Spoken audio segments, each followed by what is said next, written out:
distributes. So this is one of the students who was in grad school with me did this with Tim Khanna, who's the guy coming out. And so here's one of those offshore shoals. And because it's sitting offshore, the waves start bending around it on either side, just because they're kind of tripped up. So they bend and refract around it, and that means that the current actually comes around the side. And so you get longshore transport this direction here, and the shoreline actually moves out to greet this oncoming shoal. Now it's completely attached. Now this is Isle of Palms, but we've seen it here. And now you see how the sand is being redistributed by the longshore currents. And once it's fully attached, then Nature starts smoothing out the shoreline.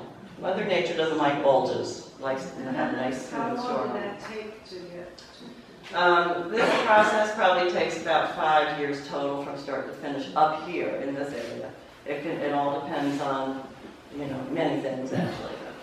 And I'll be showing you. So this is the general crests of the waves. So as you can see, they're breaking on the shoal here. And as they move in, as they move on to shore, these are the waves. See how they've bent around?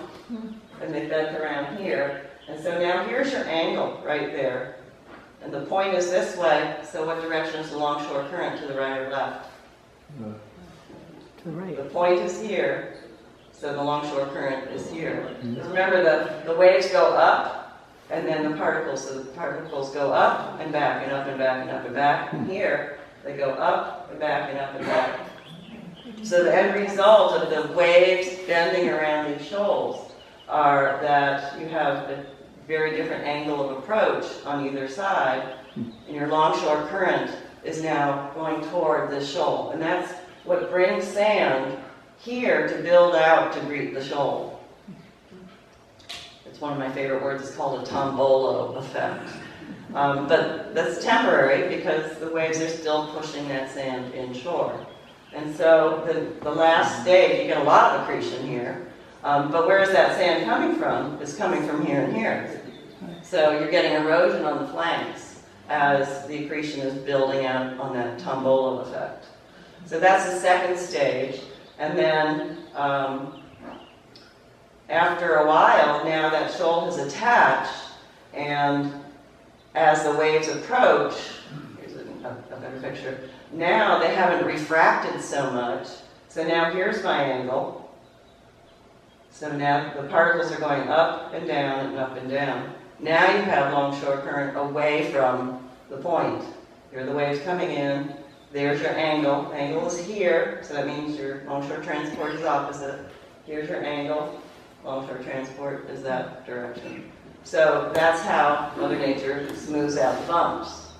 So it's all a matter of how much the waves have bent and refracted. And when the shoal's offshore, they kind of go around and, greet the shoreline, and the shoreline builds out. But once it's welded on the shore, they don't refract as much. And so then they just move the sand in opposite directions and straighten out the shoreline. And you have erosion and accretion. So that process can happen a lot of times. So let's go to Dewees.